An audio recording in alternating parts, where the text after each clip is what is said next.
Oh, Illinois kid, by the way. So how does an Illinois kid drafted in the 7th round end up, I don't know, 4 or 5 years later with 3 Super Bowls? Shoot, I wish I could tell you. Yeah? I don't know. I mean, I just kept my head down. Got a chance to get on the roster in Kansas City, did whatever I could to stay on the team, and I was very fortunate to get drafted to a good franchise. And yeah, I've been incredibly fortunate so far in my career. 2nd Super Bowl, the morning of, your wife gives birth to twins. You're FaceTiming during that time. You're getting ready for, your second biggest game of your life. Mm-hmm. What is that like?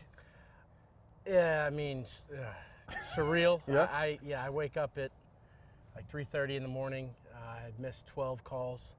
I thought they were my alarms, and I was sneezing them. So not good. I look over. It's my mother-in-law calling. I was like, oh, no. I answer. It's my wife. She's like, hey, stay where you are, but they're coming. So Wow.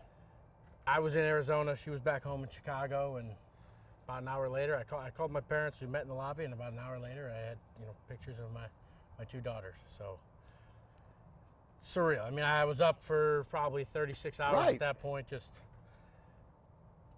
there was a lot of ups and downs of questioning. The fact that I'm missing something like that. Sure. The fact that I have missed something like that. My wife and my daughters are in the hospital.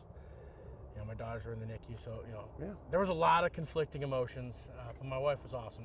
She understood what was going on, and she knew that I had to take care of what I had to take care of, and they did a great job. So I really appreciate her, my in-laws, taking care of them, and incredible day. Yeah. But definitely it was an emotional day. You finish off with another Super Bowl. How did you focus during the game, or where did your mind go? It was hard. There was definitely times that I was in and out of focus. Not what you want to hear, not what you want to see, but couldn't help it. You're sitting there, and during the game, you don't have your phone for from the time you start warming up through an hour after the game. And, sure. So I don't know what's happening, what's going on. I knew that they were doing well prior to the game, but didn't know much, and a lot of time spent thinking about them for sure. Your offense has struggled a little bit. Have you lobbied Cliff Kingsbury to say, "Hey, I've got really good mitts. I can catch. I mean, that's a nice touchdown in KC." Yeah, no, I'm gonna hope to keep that 1 of 1. Really? One for one. Listen, if they ever draw up another play for me, I will absolutely go take my shot. Right. But 100% catch rate, 100% touchdown rate, it's not bad. So that's not bad. I try to keep it there. I'm gonna stick with Super Bowls here. You played one with the bulk of it with a torn UCL. How do you do that? I don't know. I think it's just the moment that you're in. Something you prepare for your entire life. Was the second Super Bowl that I had started. Mm-hmm. The first one that I started, we ended up losing to the Bucks. So just did not want to leave the game. And I knew after a couple of plays of testing it that it wasn't great, but I was going to be able to play with it. We threw a brace on it, and I was going to be able to do what I needed to, and just as long as I could handle the pain, I could play. Went to some dark places, though, for sure. Yeah. Because there was a lot of ups and downs in that one, and at times just had to bring yourself to a dark place to push through some pain, and was able to get it done. Coming to Washington from all the success in KC, what had you, from the outside looking in, what did you know about this franchise? Not a whole lot. One of my best friends in the league, Andrew Wiley, was here last year, so I knew a little bit from him. But I knew that there hadn't been a lot of success here recently. But spoke with the coaches here. Loved what they had to say. The program they wanted to build, DQ and AP. It's exactly what I want to see in a program. Guys that love football, that care about what we're doing every day. Physical, tough style of football. I think if I believed what they were preaching, and I still believe what they said is what we're trying to do.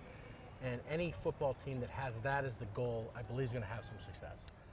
The early success, what worked so well for you guys? I think that, there was a lot of speed, a lot of tempo, and I think that's something that we're continuing to try to make sure that we get to. But we have a lot of unknown. We were very unknown. So, as the defensive coordinators around the league start to see more and more tape from us, they're learning a little bit. So now it's a chess match back and forth. They've learned a little more.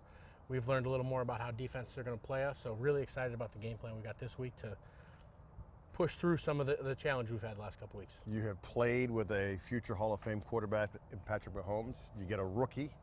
I'm sure there's preconceived notions when you see a rookie out of the gate. What has stuck out to you as the most impressive thing about Jaden Daniels? Probably the fact that he does not seem like a rookie when it comes to his composure. I think, being composed in the National Football League is hard. That's one of the things that you see a lot of these talented, really talented football players that have all this ability, but the consistency and being able to be composed in big moments is hard. You try not to think of the moment that you're in, but the reality of it isn't lost. You know that millions of people are watching. You know the significance of each game, and certain games are bigger than others for the the moment. But the fact that he stays so even, ups, downs, he stays even. Out there today working his ass off. We've had a couple of bad weeks. He's determined to get out of that. Love the way that he carries himself. Super humble. Just an athlete. Loves to play football. Loves to work. Loves to compete. And you wouldn't know that he's number 2 overall pick, Heisman Trophy winner, by the way. Maybe that's the wrong way to say it, but a lot of times you see those guys and there's a little bit more negative confidence or arrogance. Okay, there's arrogance none is of good. that. Okay, there's none of that. He is confident with himself, with his ability, but no arrogance to him. Wants to work hard, wants to learn. We have an awesome guy with Marcus, helping him. Sure. So it's been a fun year. What folks don't know is you're a coin collector. Yep. So, like when somebody hands coins, do you start to go straight to look for the uniqueness of a coin? Yeah, so I mean, just looking at them real quick, I don't think I'd see much. I would No. look at this just because it has a little more of a copper And tone. what are you looking for? 82, so that I believe is going to be, this is more copper. I think pre-83, this has a higher copper rate, so it technically is worth a little bit more than a penny. Okay. I'm not going to break the bank on, about a penny and a half, but that's something I'd look at. Usually you see something like that if it's pre-58, it's a wheat penny, so that's about 3 cents. And then if you want to look into quarters, there's a bunch of errors. Right. Errors. Yeah, a bunch of minting errors. Some of them are super valuable, and every year something happens at the mint. There's more mistakes, and who knows if they're doing it on purpose for the coin end? I don't know, but it's fun. They're fun. They're small little errors, and it's cool to look through change.